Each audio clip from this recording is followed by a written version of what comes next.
সুন্দর মানে কি শুধু ফর্সা আর মুখের হাসি? সুন্দর মানে শুধু মুখের হাসি নয়, সুন্দর মানে হচ্ছে হৃদয়ের ভাষা।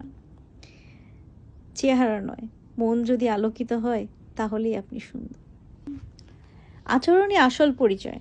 নরম কথা, ভালোবাসার স্পর্শেই প্রকাশ পায় আসল সৌন্দর্য।